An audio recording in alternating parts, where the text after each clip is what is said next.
Hey everyone, welcome back to AFTV. Welcome to another live show. And for the first time in a long time, it's me in Turkish today. Yeah, come on. It's been a lot. It has been a while. It's been a while, yeah. It's good. It's good to be back. Yeah. Well, back doing this show. You'd have seen the it is. 10,000 others we've done. People tend to enjoy it when it's me and you as well. So. Well, I hope you guys all enjoyed this show. And look, this title, Gabriel Jesus is back. He's on the brink, man. He's back in full training. I don't know when that means he's back in the team, but we get to enjoy. We get to talk about that. We get to enjoy this. We get to predict a little bit when we think we'll see him in first team action. Got to talk about Kieran Tierney as well. Some rumours around his fitness ahead of tomorrow, and of course, happy International Women's Day to everyone, to all our fans following. Happy International Women's Day, of course, goes out to everybody. Let's talk. Should we talk Gabriel Jesus? Should we start immediately? Yeah, I think that's the big news. Yeah. Well, let's fly into it. We've known for a while that he was kind of nearing training. He's been saying that he was going to be on the pitch quite soon, that we saw him on the pitch. And then there's kind of rumours about whether he was kind of playing full matches. Yeah. Full training, or whether he was kind of just in the background doing the necessary kind of on-field rehab work. Yeah, all that. Then I think he was basically seen doing the warm down with the Arsenal players at the Emirates after the. Can I just say, imagine the energy levels after that after that match. They're trying to do a warm down. Did you see that picture with Partey? No, of Jesus. Yeah, in training today. I looked at Jesus' knees. I was thinking, Partey, don't do this, my guy. Don't just take it easy. It's training. We want Jesus back, and in fact, we want you to be fit as well. Like, don't be crunching into challenges in the training sessions. Honestly, this is it. There it is. Yeah, there it is. We got production. Welcome home. Which knee was it for Jesus? The right or left? Oh, I can't remember the one. Either way, both knees look like they're under some sort of stress. So I'm thinking, Partey, take it easy, my guy. Just take it very easy. First day back. Let's remind you what it's like here. He's flown straight back into it. And actually, they had an open training session. A lot of journalists had access and were saying it doesn't look like he's taking it easy out there. He is in full training, pressing, running, jumping, everything. Yeah. You've got to think he's going to be back pretty soon, no? Yeah, well, on one hand, from everything you've just mentioned, the pictures we're seeing, it looks like he's around the corner from a return, off the subs bench probably. I'd say tomorrow's very early. But then if you look at what Arteta said last week, I think it was last week, midweek, in one of his pre or post-match press conferences, when asked about Jesus, he said he's not far, but he's not close either. And that just didn't make me believe that it'll be a week later that we'll be seeing him on the subs bench. Couldn't agree more. But isn't he one to also be incredibly cryptic? Yeah, that's true. What does it's not far, but it's not close to him? I get what he's trying. He's basically, in my head, that tells me 2 weeks. That's exactly what I thought. Far 2 away, weeks. but it's not exactly close. Yeah. I thought to myself, all right, Palace, we'll see him on the bench. But then also, he's not going to sit there and sort of look to the camera and go, he's really close. Yeah. Well, more than you believe. He's so I don't know. I just obviously I don't understand the physical side of it, the physio side of it. But what makes you? I understand that match fitness and match practice is a different thing. But I feel that's as much mental, and it's about speed of thought and all that, more than it is the state of the knee. And the state of the knee, I mean, if training pictures like that are coming out, the knee's fine. Yeah, the thing is, there's a thing about knee. I've had knee injuries as well. But you have actually. I've been nowhere close to professional football. I mean, I've watched R9 growing up, and we know how his career kind of got impacted here and there through knee injuries. The thing about knees is it holds all your weight. Yes. It holds all the pressure. And Jesus is a player that twists, he turns, back to goal. He goes one way, and his knees will go the other, and that's part of his trickery. So as much as it can look good, and he seems to be ahead of schedule, it's a part of the body that you need to really be careful with. It's a part of the body that you need to kind of ease back into big match action. No, you are right. By the way, Dave Jordan's flown in with, I've seen you play foot golf. Don't do yourself down. Well, listen, even with that was with a knee injury. Was that with a knee injury? Yeah, because I'm having an operation in the next 2 months. And that was necessary from last January, but NHS taking their time. I should have really gone private, but we moved. Oh, blimey. And the rest of the big six that really made me look better as well. They helped. Yeah, because let me not speak. They're not saying much. If I speak, I'm suspended 6 months. from anyone from the Big Six talking to me. No, fair enough. No, you are right about the knee. And actually, I always felt, I know we differ on how much we both rated Bellerin and Holding as players pre-injury, but I can safely say post-injury for me, they did look different players. Now, I'm not saying that they never got to, I'm not going to comment on their standards or whatever, but even just the way they move and operate. Like Bellerin, I really don't mean this to sound really, the guy's gone, he won't care what I think, but there was a time where I'd see him blitz down the right-hand side, that ability to knock it and run, and when he came back from the knee injury, just felt more static. There was less fluidity in his movement. Same with, Rob Holding, when we signed him, was like, I don't know if you were saying this, but people were kind of talking about how good he was on the ball. And like now that's not talked about. People don't go, oh, Rob Holding, maybe not our best defender, but he's really good on the ball. Yeah. Like I think these knee injuries can really they can seriously impact performance. And you're right. Even if it kind of feels like, well, they're training, so they're back at it, you can't really. I know they were ACLs, and you're talking a year out. It's different. Big ones. You still can't really take. There's a big mental effect as well, because when you're returning from any injury, you're overthinking it. But when you're returning from knee injuries, there's an extra. Let me not twist too much. Let me not put too much force on it. And that plays a big part in the drop off in a lot of players that have come back from knee injuries, in my opinion. But then some players come back and. I mentioned R9 before. R9 came back and he tried to go straight in and return like he had never left, and literally went back out straight away and done himself over for another, was it a year and a bit, if that. So it's the mental effect that can have a big part to play on top of the physical effect. So I think we've just got it here. The Rob Holding, so it was a cruciate ligament rupture. Thank you, production. I like this info being fed into me. Keep that up. December 5th, 2018, and he came back 269 days later on August 31st, 2019. That was a cruciate ligament rupture. Yeah. That's a long time. Yeah, blimey. Even leg breaks are more like 3-4 months. 5 months. That's a long time. And after knee injuries, they say, and this probably goes to other parts of the body too, but it will never return back to 100%. No. So if you ever have an operation on your knee or a knee injury and it was at 100%, it will never reach 100% again. It'll drop off every time that something happens to it. Well, we had Dr. Raj Bra on the channel at C3B Performance. Go check out his YouTube content and Twitter as well.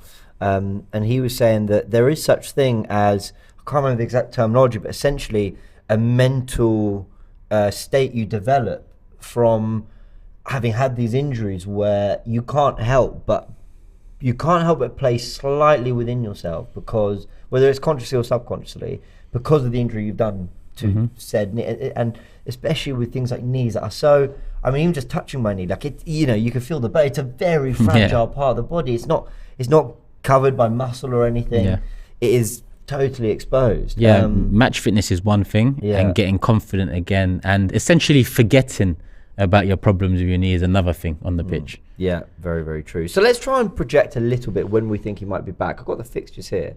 So we obviously know got Sporting tomorrow. We're going to, towards the end of the show, give our thoughts at Sporting. Also, you'll be getting all the thoughts from Lisbon with, did you see Lee and Lee and Cecil were in, I think, Nando's. And oh my God, I've had a total mind blank. West Ham fan. Nikki. I love Nikki. Nikki just arrived. Yeah, just out of nowhere. Just out of nowhere, literally. They were like, what are you doing? Where you go? And then they had to wait 4 hours on the plane for their flight, which was delayed. No, you didn't hear? Yeah. Wow, they was on the plane 4 hours. WhatsApp groups. 4 hours on the plane before it even moved. So they were sat on. It's not. They didn't let them off the plane and then back on. No. Oh no. 4 hours. At least I'm glad they're doing these trips. Yeah, are we sure we want? In hindsight, with this one for sure. Look, go check out all the content that is coming out from Lisbon. Of course, they'll be doing fan cams and everything vlogs coming out. But yeah, so we know we've got Sporting tomorrow night. Damn, that sucks, says Esmerella. It does. But they're in Lisbon. Fulham away on the weekend. Sporting at home next Thursday. Palace at home Sunday next week. And then there's a good 11, 12-day gap, before Leeds United. So any of those 4 minutes for Jesus? All right, before this week, I always said I'm not thinking about Jesus till April, till that Leeds game. Now I'm looking at it. After Leeds, we have Liverpool at Anfield, and ideally, you'd like Jesus to have a bit more game time before that Liverpool game, because if we're going to get anything out of Liverpool at Anfield, we're going to need, as many of our best players there as possible. So, looking at it now, rumours that he's on the plane. Regardless if he's on the bench today, I'd probably not expect to see him against Fulham as well. Maybe 20 minutes or so, 30 minutes or so against Sporting next Thursday, and then maybe similar against Crystal Palace on the weekend. And then maybe he starts Leeds on the return, which will kind of build him up to that Liverpool Anfield game. I'm so with you. Why does it feel like we're waiting for the announcement of a new signing? Yeah. Because he was that good for us, yeah. even with the slight goal drought. I mean, I'm with you. I think I'm with you in terms of I thought he'd get minutes before the international break. But you make a really great point I hadn't thought of, which is that Anfield game. That is massive. Yeah. And look, if Jesus is training like this on the is it the 7th or 8th today? 8th. Yeah. If he's training like this on the 8th of March. Is it 8th or 9th? 8th. Yes, 8th, sorry. Then you best believe he's going to be fit enough for Anfield on the 9th of April. Should be, a whole 30 days later. Mm-hmm. So there's then not a massive window of opportunity for game time if you are to be overly cautious, because I kind of agree. I could see him basically not used this week for Sporting and Fulham, especially when it's 2 away games. We've been better away than we have been at home, but I can't imagine we are 3-0 up in either game and cruising. I can imagine us being worked hard for wins in both trips this week. Yeah, exactly. Then Sporting next week, even if it is kind of hanging by a thread, I think he'll just say, well, whatever, we need to give Jesus 15 minutes. Yeah. Palace at home. I agree. I can't see him forcing him in. Because you're right. You want him starting for Leeds, especially. I think we know what's forcing it as well. Smith Rowe, I think, because of the amount of time he's had out, I know he's been back slightly longer, but he really looks like he needs more match sharpness. I think Smith Rowe. Yeah. So I think the fact that he's not fully ready, add to that Trossard has now got an injury and he didn't train. Reece Nelson has had his fair share of injury problems. I don't think they'll want to waste time on the Jesus front. Yeah, of course, you'd want him back as soon as possible, both fans and Mikel Arteta and the players around as well, because Jesus is a level above Nketiah and Trossard in the striking position. But with knees, at the end of the day, we've got 12 massive games coming up in the Premier League, with some Europa League games dotted in between, hopefully to the latter stages. Well, we're in the latter stages, but hopefully towards the final as well. Mm-hmm. So I'm with you. I'm looking at the 2 home games and I'm saying, half an hour apiece, give him an hour of, action on the pitch. And then you have another, 11-day break, like you said, and then start him against Leeds. I think that is probably the sensible way to look at it. Yeah, I agree. I'm going to read this super chat from Ohan. Just while I do, read this joke from Arsenal Joker. Tell me if I'm allowed to read it out. Whether I can or can't. It has made me laugh. yeah, I think you can. Can I? Goes, James, if journalists keep a journal, what do analysts keep? I'm such a child. That's really made me laugh. Fair enough. Living by his name, Arsenal Joker. Yeah, that has made me giggle. Fair play. Ohan says, remember the question, the journey or the destination? Now I get what Arteta meant by the company. After a long time, I feel connected with the club. That's a very nice super chat. And while I kind of get what you mean, I always found that all or nothing moment slightly perplexing when he sort of looked at Laka. What is it? The journey or the destination? Yeah. And he gives him one. He goes, both wrong. What? I get it. I think the wider point is, and I was thinking this right, and I know this might sound really cringe, but I was on my way in because I've got a 25-minute walk from Highbury and Islington, and I was just reminiscing over the goal at the weekend and all sorts, and some of the shows we've done, thinking we are having a blast this season, aren't we? Yeah. And I always wonder, does every team that's in a title race have a blast? Do you know what I mean? City, with their 4th title, Were they enjoying it as much as the first? Do you know what I mean? No, 100. I know what you mean, and the answer is yes, because I grew up on Arsenal challenging for titles. So I hope this can. You understand me already, because you know we've been working together for a little while now, week in, week out. But I hope everyone out there can understand me more over the years since I've been on YouTube, giving my opinion, why I've been so negative or pessimistic or not exactly what you'd want or like from a fan or a supporter. Because I was so used to seeing us challenge, and I always said you have no divine right to win the league. Even back in the day, going up against Man United, it was us two really and truly, for the majority of the time. But there was no divine right to win the league because you're going up against another quality team with a quality manager. Now, you're going up against multiple quality teams, multiple quality managers, a tougher league in general from top to bottom. But this is what it's about. Yeah, it's about challenging. It's about riding the waves. It's about enjoying the journey and hoping you reach that destination. And I'm going to quote another Mikel Arteta quote about the project going bang. The project has well and truly gone bang this season because, listen, from where we've come from, even last season, I actually saw very, very positive moments throughout the season. Yeah, there were. I think we had improved a hell of a lot in comparison to the season before, but we finished 5th. And going into this season, I said, you know what, Champions League football is the next step for this team. The next step on the pitch and the next step off the pitch to get the financials that, come with Champions League and then really reinvest into the side. But for me, this has been a bang.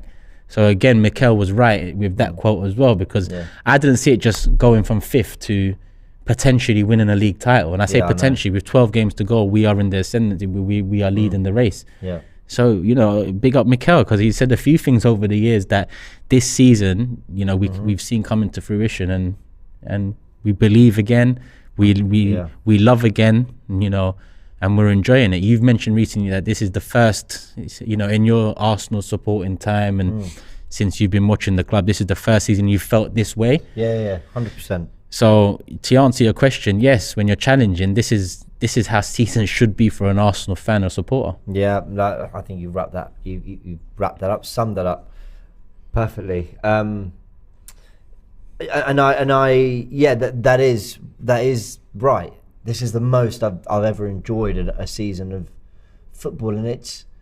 Look, there have been teams that I thought could win the league, and I've actually said that a few times. And people think I'm always going back to like 2008, which that was a team, the Eduardo year. But I mean, I fully believe that if Ramsey had stayed fit for the 13-14 season, we'd have got very, very close to the title, if not won it. I believe if we didn't have the injury problems we had the year Leicester won it. Again, Leicester, amazing story. People talk about Tottenham being the ones that could have won it that year. I disagree. For a lot of that first half of the season, and that day we beat Leicester, we looked the best team. Well, maybe not the best team, because Leicester were probably more complete than us. But we had goals in us. We had Sanchez, Ozil, Per, and we had Cazorla in midfield. But Cazorla couldn't stay fit at that point. He was having long-term injuries. Coquelin was really important. Who would have thought? And and then Giroud goes on a bit of a goal drought, and that was another season where I thought we could have done something. So, this is definitely the first time that I felt like. Do you remember the old saying, Arsenal, they're just 1 or 2 players away from winning the league? I'm not saying that. I'm not sitting there going, well, in January, if we just got... we wanted Mudryk, but that was to challenge Martinelli. But if you told me Martinelli's fit for every game between now and the end of the season, I'd be delighted. Yeah. And how many years I've thought we need that specialist right back who can Ben White just go, I'll do it. Yeah. So that's why I feel differently, because I don't see any obvious, take like Per Mertesacker, for example. Per Mertesacker read the game brilliantly, scored some big goals for us at times, formed a decent partnership with Koscielny, had some big games. You can't question his international career either, but I always kind of felt like, but if a through ball's played in behind, you're done. Yeah. Do you know what I mean? I always felt, and I remember when he got sent off for a challenge on Diego Costa for something like that, and I always thought, that was just coming for everything he does really well. Whereas I don't look at Saliba and Gabriel, who both have errors in them in their own way, but I kind of feel like they will iron out with just experience and growth as a team. I never felt like there's a weakness in certain players that they are just never going to get over. They're more secure all around. I think so. I think there's a team and a squad I can really like believe in. Yeah, absolutely. And we've grown to believe in it. Yeah, 100%. Because even last summer, I would have said we need a few players to go for a title. Even in January, we need a couple players, 2-3 players to come into this, squad, bench, first team to really get this challenge over the line. It looks like, we're taking the necessary steps towards still being in the conversation or leading the conversation with 10 games to go in the season. I would never have imagined that. So now I look at this team and I look at the players and I just think to myself, wow, you mentioned Ben White, for example. Wow. Ramsdale, wow. Yeah, it's true, yeah. Gabriel, I didn't know much of when he came in.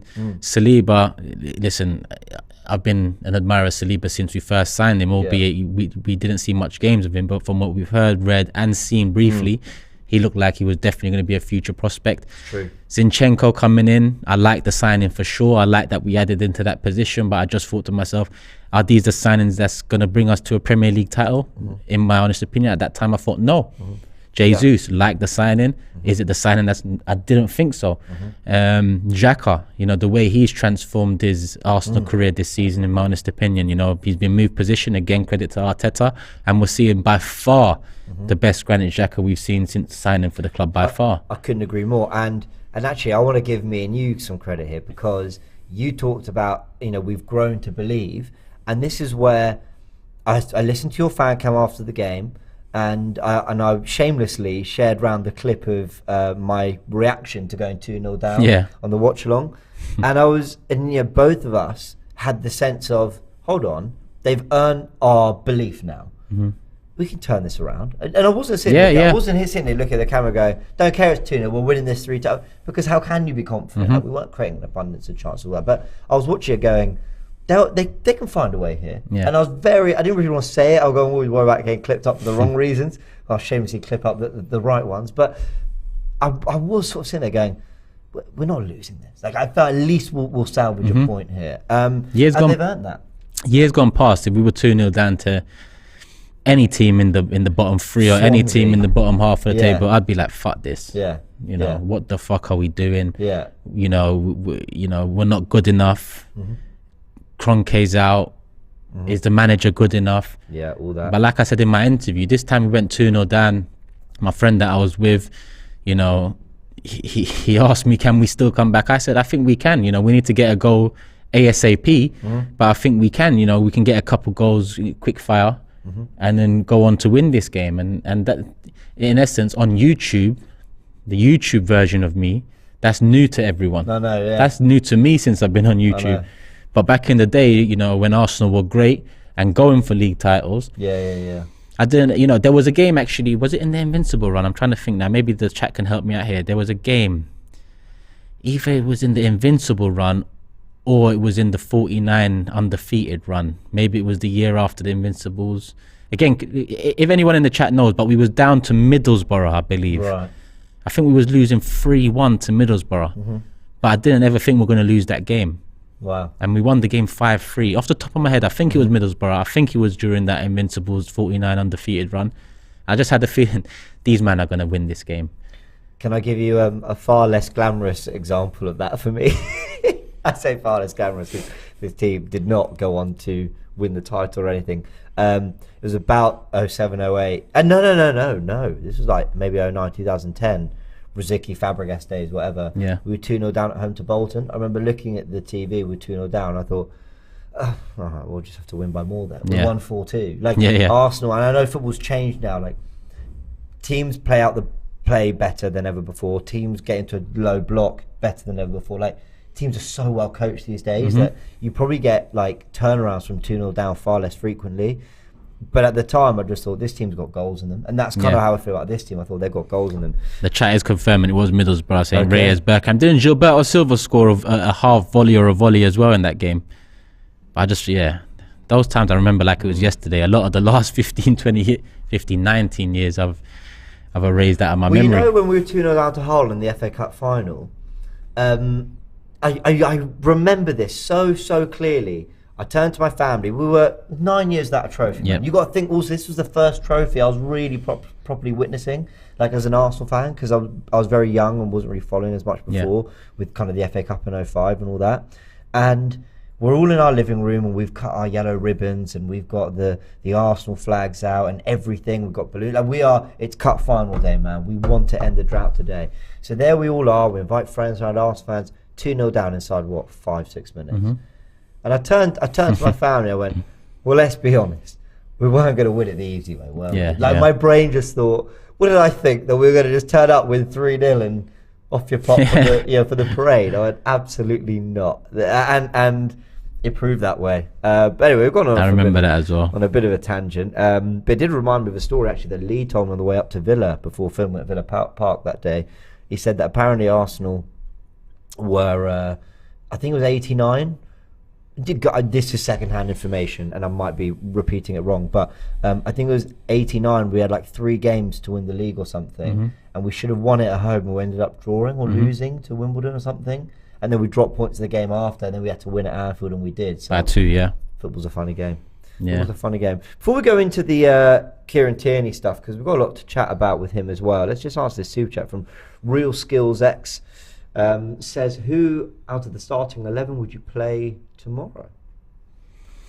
Who out of the starting 11 would I play tomorrow? I guess Xhaka. We may as well do our 11s, eh? All right, cool. So Turner, because we did this on Forever Arsenal. Yeah. We both had Turner, we both had Tomiyasu, we both had Saliba and Kivior. So Saliba's one. Yep. So Uno.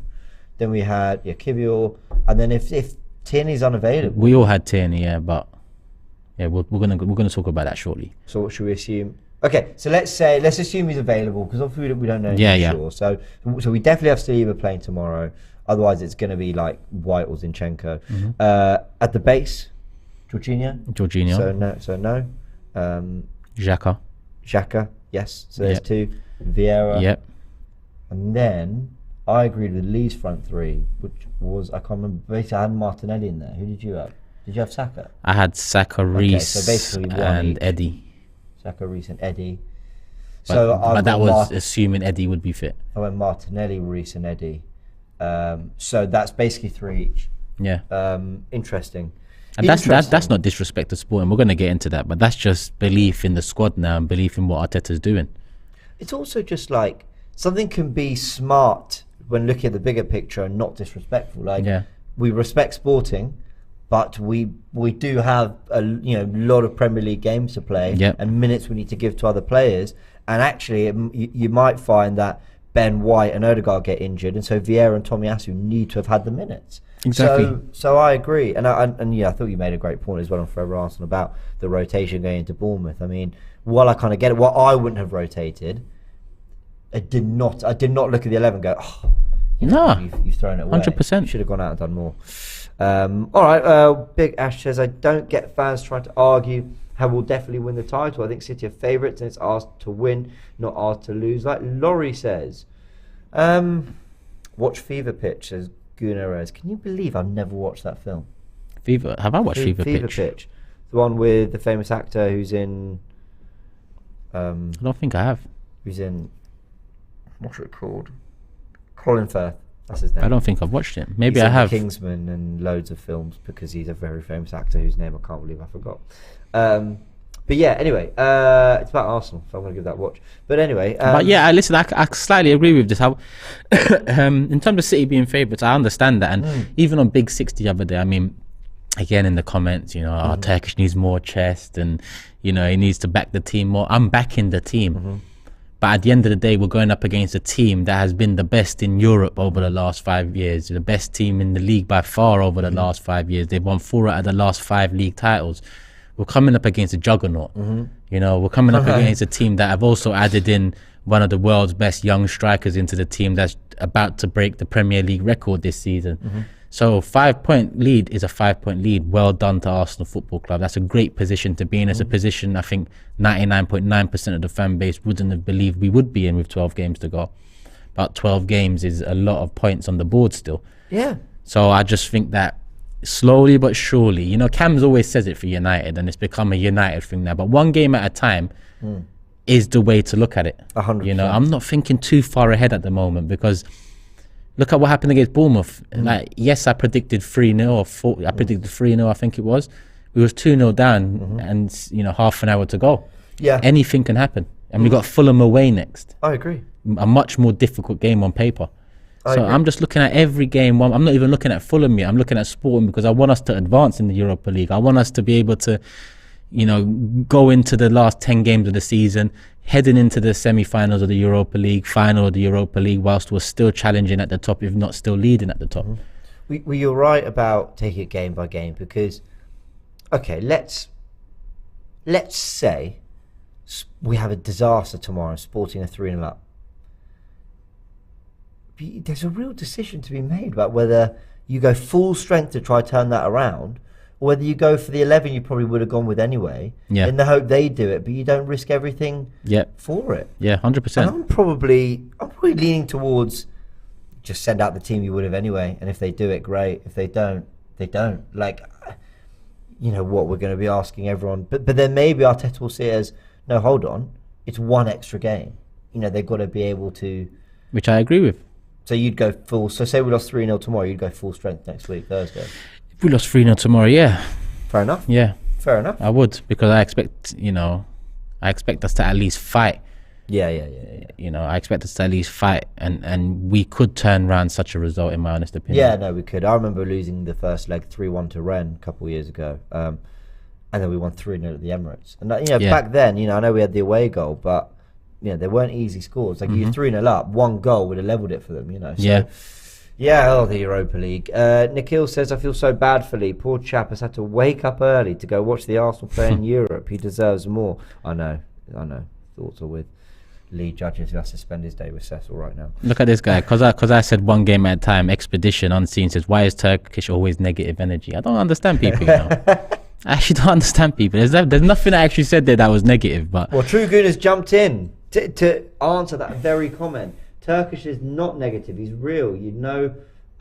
Obviously, F all about him. He's probably the most real, unbiased, true YouTubers. Thank you. Appreciate that. But you're right. I mean, this is 5 points sounds like a lot, yeah?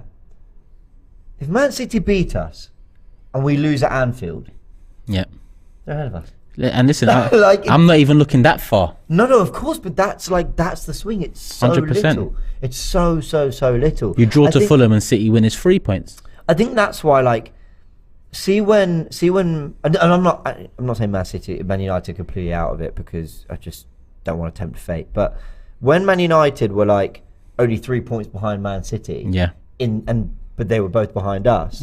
They're only one win behind Man City from being in it, but Man City having the opportunity to play us made them feel so much closer.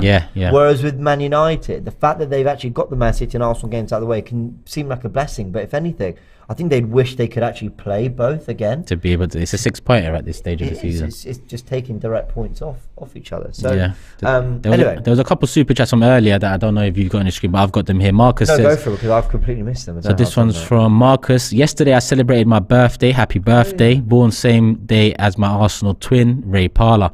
Keep up the great work. Can we win the Europa and Premier League? Yes, we can. I do think so. Shabin says, guys, in hindsight, last season's failure has driven this squad, and Arteta always said we suffer together, and you can see it coming through now. That's another thing I believe in. Use that pain to motivate, because it was painful to lose out to top four, let alone lose out to top four to Tottenham Hotspur. So use that pain and make sure you turn it into motivation and hunger and desire, and that's exactly what this team and that's exactly what this manager has done. But what puts it into context so much when it comes to top four in the chase last year? Let me just look at the table right now. Arsenal are on 63 points, Tottenham are on 45, same games played. So we are, I can't even do the mental maths in my head. Say that again. Are we 18? We're 18 points ahead of them. Of Tottenham. Sounds about right. Because they've just lost 2 games in a row. In my head, I thought it was like 11. Nah, they've lost 2. We've won 2. So, we've won more than 2. But wow. Okay. So we're 18 points ahead of them. Which is how it should be. So they need, and this is 4th. I'm not even talking 5th here. Say Liverpool win their game in hand. Oh my! If Liverpool win their game in hand, they go above Tottenham. Is it above or same points? Is it above? Yeah. Goal difference. They go above. Okay. Yeah. That 7-0 did them some favours. Yeah. And I think Brighton got 3 games in hand on them. if I'm not mistaken. But then also, if Newcastle win their 2 games in hand, they go to 40. Sorry, this is completely off script. That 4th spot is a big fight at the moment. Big fight. 5 teams are involved in it. But like also, I didn't realise how close it was. I thought there was like 2-3 points and 2-3 points, whatever. I didn't realise they're quite literally, assuming games in hand are won by Newcastle and Liverpool, there's a point splitting all 3 of them. Yeah. But okay, even so we're 18 points ahead of Tottenham. That is a 6-game swing. So that is, they would need to win 6 games, or we would need to lose 6 games. Yep. And then match all of each other's results between now and the end of the season. Yep. That's with 12 games to go.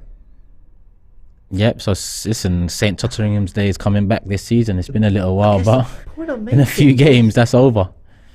That's not far, and like that's a big jump. If you say, who do we have next? Who do they have next? We've got Fulham away, Palace at home, and they've got Forest at home. Right, they'll probably win, but I mean, if anything, there's more chance of us dropping points. But I think the point is that like we're now creeping. The bigger point I was trying to make amongst all this, we're actually creeping towards the confirmation of top 4. Like not just us all saying, well, we're going to get it, aren't we? Like we are creeping towards. I think the top 3 are.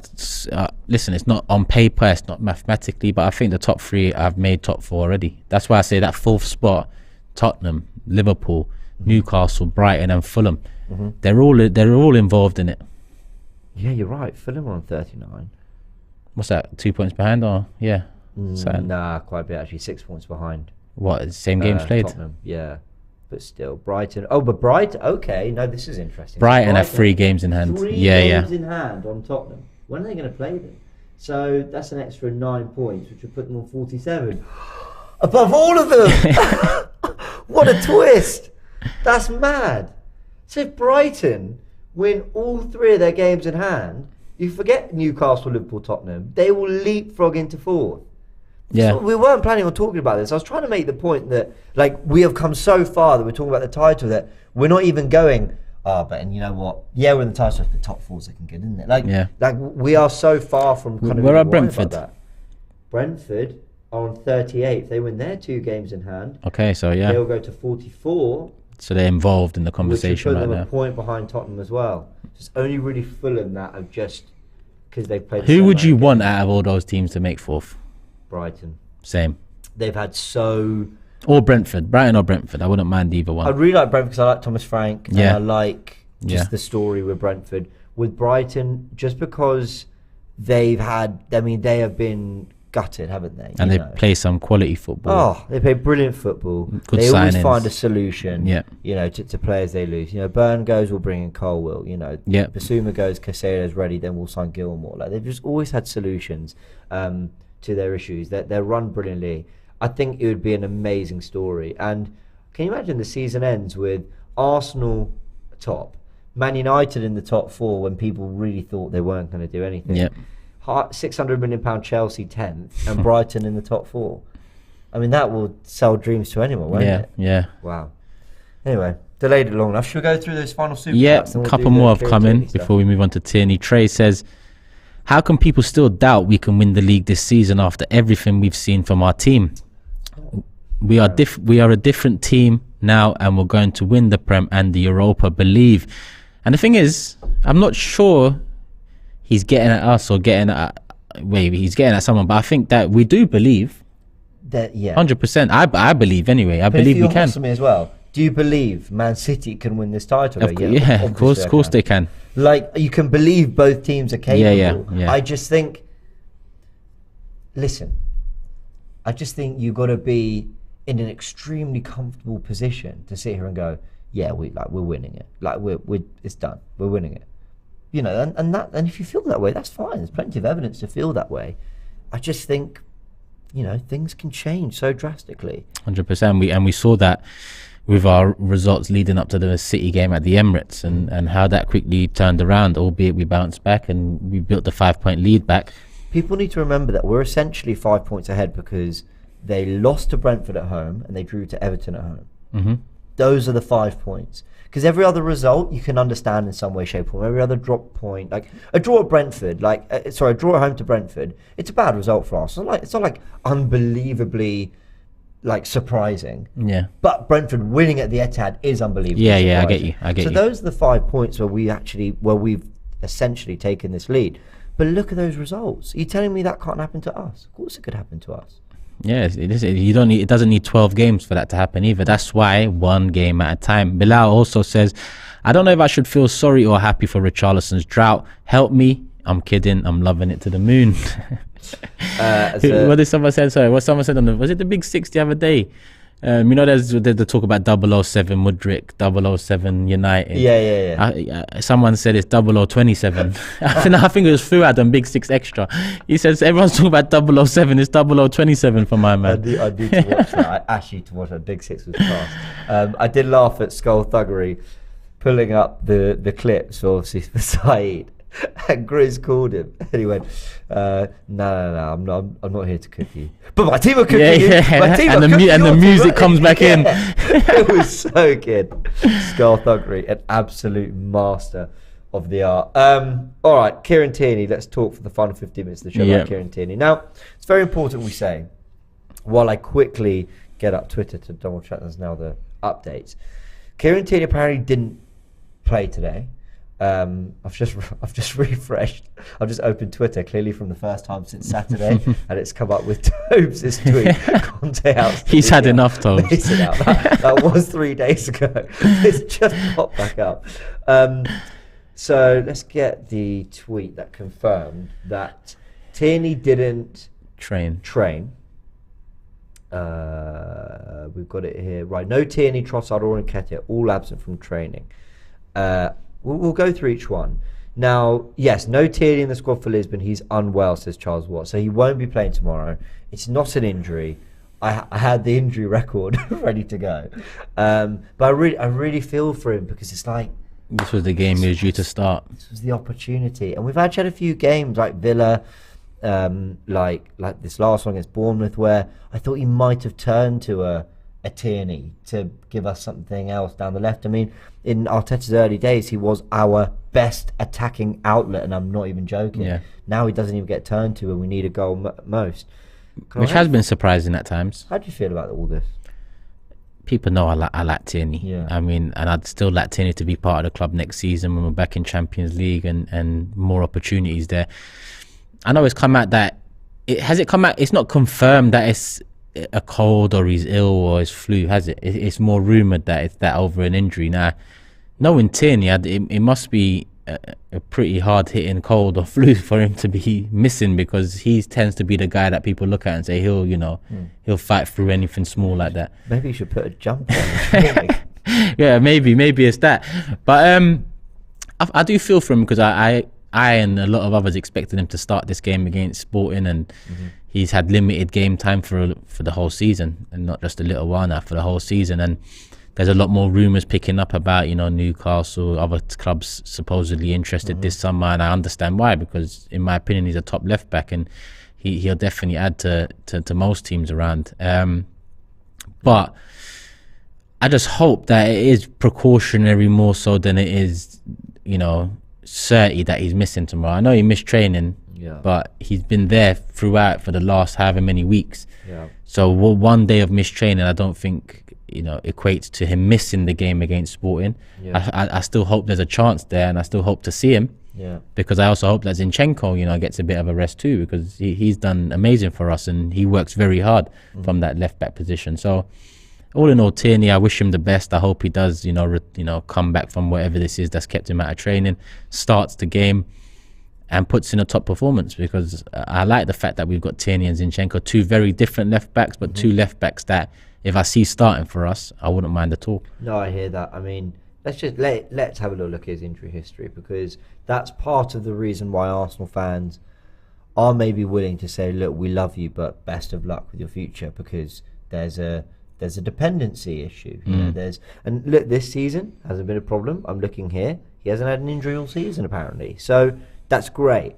Obviously, before, when he was playing far more regularly, He'd had the knee surgery that kept him out for only 10 games. It was 98 days. Obviously, that was across the summer as well. Yeah. Ankle problems. The year before, he had 2 knee injuries and a virus infection. I mean, bless him, can't blame him for that. And a groin injury as well before that.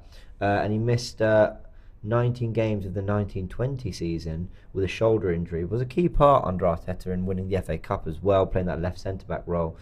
I think my feelings on Kieran Tierney are, I really like the guy. I think when he came, people will forget that he was one of the first players that Arteta really championed. Yeah. So the way he trains like he plays. That's the standard. And I think it can't be underestimated what a player like Tierney might have done behind the scenes to set a standard. If you're not playing, you don't complain. When you are training, you train at your best. And you do what's asked of you, whether it's as a left centre-back, whether it's as an inverted full-back, whether it's 19-year-old Gareth Bale up and down at left back, whatever it is you're asked to do. So I think Kieran Tierney, while I don't think it'll be reflected in the numbers and the stats, especially if we're to win this league and it's Zinchenko's played every game, I don't think you can underestimate Kieran Tierney's involvement in the reculturing. Culture change, yeah. I agree with that. So I love him for that. And I also love him for his performances. But keeping him for me this summer would be a little bit like ordering a roast chicken and then they ask me if I want a side of steak and saying yes. And what I mean by that is, it doesn't go with what you've got. It's delicious. You want it. You're going to really enjoy it, but it's not part of. And I'm not saying that Tierney's not part of it. What I'm trying to say is the left back clearly needs to invert. Clearly needs to have bodies in midfield. We've seen that all season. And when Tierney's come in, it's not like they've adjusted to play to his strengths. Tierney has been demanded to do that. Yeah. The steak is going to be eaten with the chicken gravy, whether you like it or not. Yeah. So I love having a different option, but what's the point of having a different option if Arteta isn't going to turn to it? And the only time he does turn to it is when he wants to solidify and basically go a bit more defensive. But then Tomiyasu has probably been a better option for that a little bit because of his aerial ability and all that. So I'd love to keep him. I just don't see how we will beyond the summer. I think the opposite. I think we will keep him, if I'm honest. Yeah, you said it before. And I look at the Champions League and I look at European teams, and I just think to myself, sometimes that option is a necessity, especially when you're playing against European teams, because obviously the system we've got in place now and it's working very well in the Premier League, hence why we're leading the race and all that. But in the Champions League knockout competition, facing teams in Europe, sometimes you need that out and out left back who's going to be solid defensively, bomb down and give you that option from the left wing and bring Martinelli inside a bit more. And at the same time, I also think that, look how Ben White's evolved since he's come to the club. He's come to the club, he was centre-back for his first season, right-back for his second season. And a lot of people have mentioned that he's, played midfield for Brighton. A lot of people mentioned that, he can play an inverted role too. So maybe next season we have the same defence. We have the same, defensive back four. Zinchenko's the one that inverts, but then sometimes we have the option to play Tierney, and then Ben White is the one that comes in. And I'm not saying Ben White comes into the position Zinchenko comes into. Maybe Ben White comes into the position Partey's in and pushes Partey up a bit more, or whoever we get in to challenge with Partey. So maybe that's because Arteta's done very well to evolve this team pretty efficiently year in, year out. Yeah. So I'm just thinking about it and just thinking maybe that's an option too, where we've got that inverted right back option as well as the inverted left back option in Zinchenko. And I always wonder, right, if you've got Ben White, who essentially slots in as a third centre-back, but also overlaps a lot. I mean, he covers so much ground, Ben White. Why would you not want a left-back who can do that? I know Zinchenko can, but it's not in his nature to. Whereas Tierney, it's very automatic to him. And look, we've won these games. We won at Villa, and we won against Bournemouth. So who am I to not even criticise, but just question it? But is there really no situation in which you think, I want Zinchenko still in midfield, so why doesn't he play Xhaka's role? Martinelli can come inside nearer to goal, and Tierney can hug that left flank. I can't understand. The pieces are there. Zinni will do the role in the position he's always doing anyway. Martinelli's where he wants to be, which is closer to goal. And then you've got that natural, proper hugger of a left-hand side in Tierney. But we've just never seen it. I mean, okay, I say we've never seen it. We have seen it in Europa League football, but it's never been with Zinchenko. But because Zinchenko floats, it makes you think, does he want someone who's more secure defensively next to Partey? But then Vieira played in that role against Bournemouth. Are you telling me Vieira is more defensively secure than Zinchenko? So I've got a million questions on it, if I'm honest. I think a must for Arteta is to have an inverted fullback, hence why we haven't seen Zinchenko deployed in midfield. Sure. Because he is that one we have. But you're right, there's other pieces. But like I said, sometimes it's best to evolve and focus on that first stage of evolving, then bring in the next stage, rather than maybe bringing in 2-3 different systems at the same time. So do you think Tierney was part of the first stage when Arteta arrived, and maybe the second, then say this is the third, and he's not been a part of it for various reasons, Zinchenko's form, what he needs, but do you see that there's maybe and you're not the first, I saw someone talking about it on Twitter, talking about Arsenal evolving their system even more. Yeah. Do you think there could be another step in which it's Tierney that is, not resumed, returned to the team in some way, shape or form, because he offers a different outlet? I do, honestly, I do. Hope you're right. I really would love to see it. I think Tierney's not the guy to evolve. I think Tierney is what Tierney is now. Yeah, I agree. That's why what I was saying earlier about when Tierney potentially plays next season, maybe Ben White is the one that evolves from this season to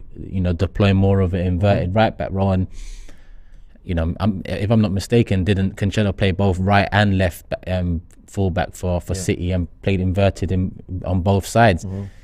So that's who Arteta's learned off as well. So options are good. We have the players that fit potentially in these inverted roles or system roles.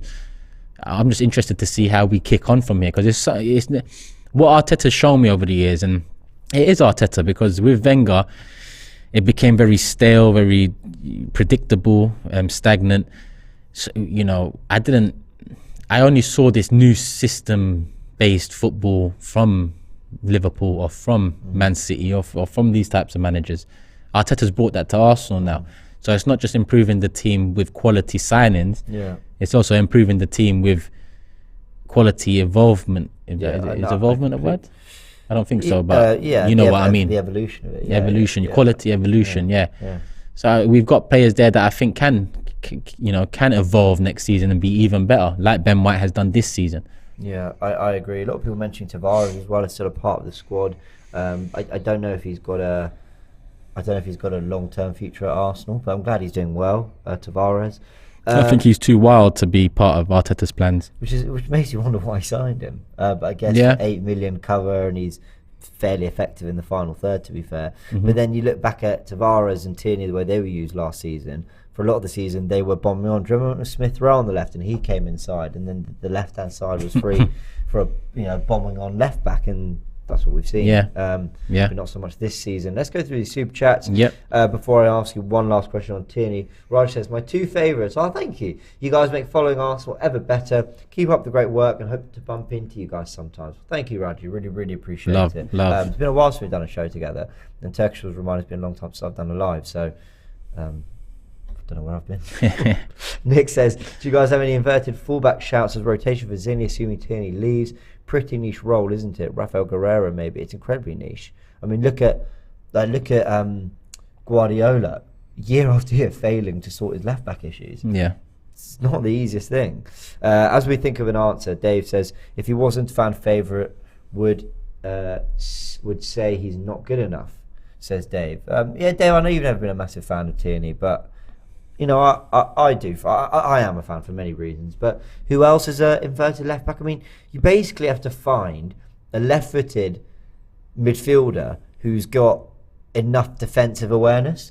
Do you know what I mean? That's why Fabian Delph was able to convert, because he was kind of a box-to-box / defensive midfielder, left-footed. And they're like, oh, great. Well, we need you to kind of operate in that area of the pitch. So and listen, a lot of the signings that Arteta's made over his time in the last 2 years is not the signings I would have gone for. It's not signings that I've known much about here and there, like with Ben White, who we keep on mentioning. But they're signings that have worked. So at the end of the day, I can pluck names, but if you told me the summer of 2021, Arteta's solution to the fullback issue is Brighton's centre back and Man City's reserve midfielder, I'd go, what? So are you what? Yeah, and he's going to spend a combined 85 million on these players. Sorry? Yeah. I don't go, but no. You wouldn't have believed it. No. You wouldn't have Scrap believed it now. And look, last year we went in for Martinez, who I think would have been an option there, in my opinion. 100%. And none of us would have expected going for Martinez. So I'm now confident enough to let them do what they're doing. Yeah. Like, you know, in years gone past, I would have done videos. I want to sign him. Let's bring him in. I think he'll be a good addition, because we wasn't getting it right. Now it's at a stage where it's like, listen, do your thing. Do your thing. I'm backing it. If it's a name I know, if it's a name I don't know, you've done enough to warrant trust and belief.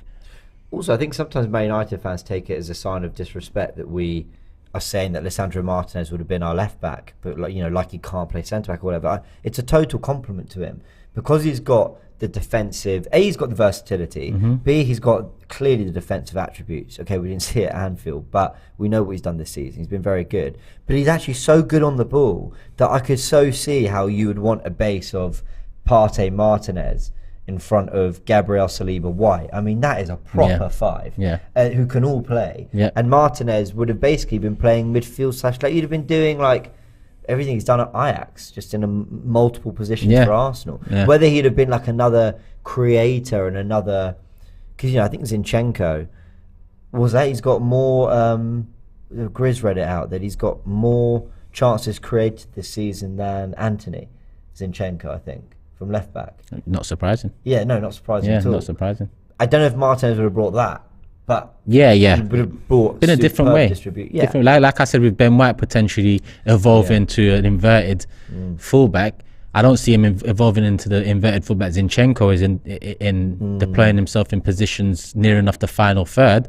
I see him giving the freedom for Partey to push up and be a bit more further forward on the pitch. Yeah, Martinez would have dropped into the back three a lot as well. Yeah, like I get it. Look, anyway, it's fair to say that Arteta knows what he's doing in the transfer window. And speaking of knowing what we're doing in the transfer window, Kieran Tierney has been rumoured with moves to Newcastle and some other clubs, but Newcastle's the big one that they're talking about. What should Arsenal be looking to get for Kieran Tierney if this is to happen? And that's you just put a 7 in the chat. Yeah, because as a United fan talking shit there, like his team didn't hold 7 last week. I'd suggest you just log off of YouTube for a little while, my guy. Guys talking about Rashford and Saka, you held 7.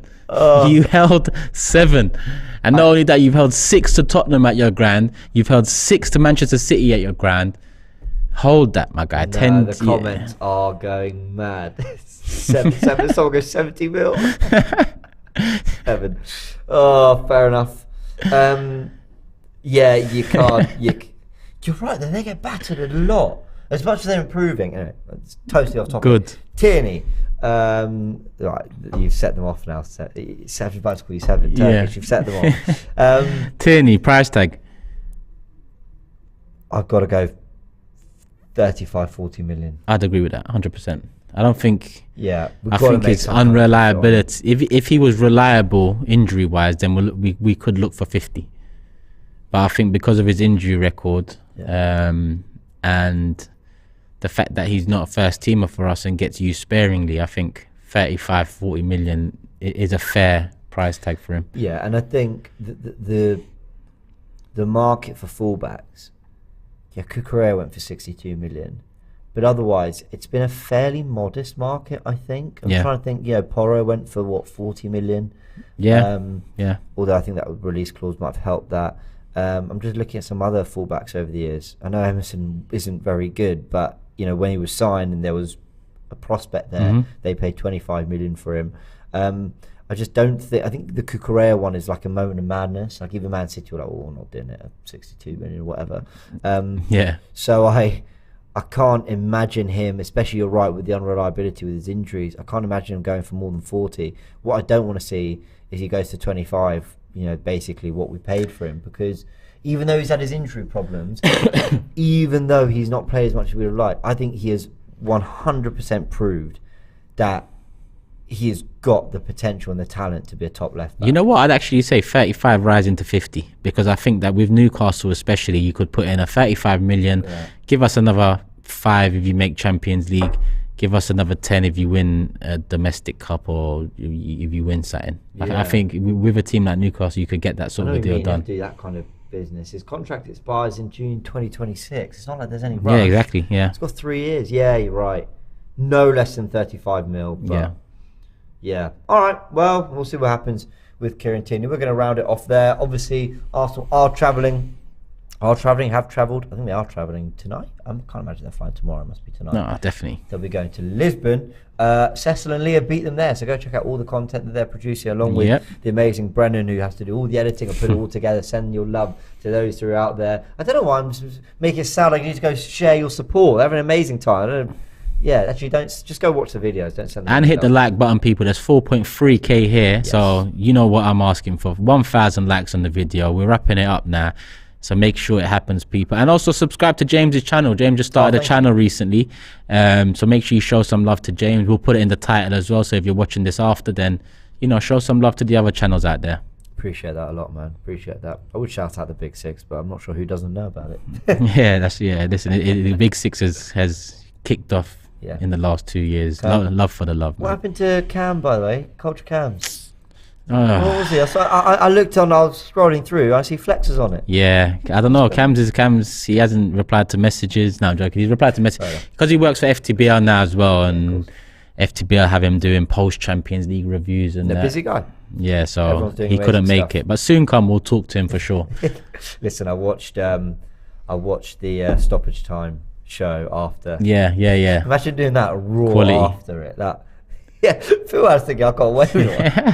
All right, we'll leave it there. Go check out all the FTV content, all the amazing content creators and fans that we have spoken about here. All right, we're going to leave it there. Big thank you to everyone. Big thank you to John Production, and we will see you tomorrow. It's sporting. It's the return of Whoa Turkish's favourite songs. Hopefully the last 6-7 times we hear that. See you in a bit.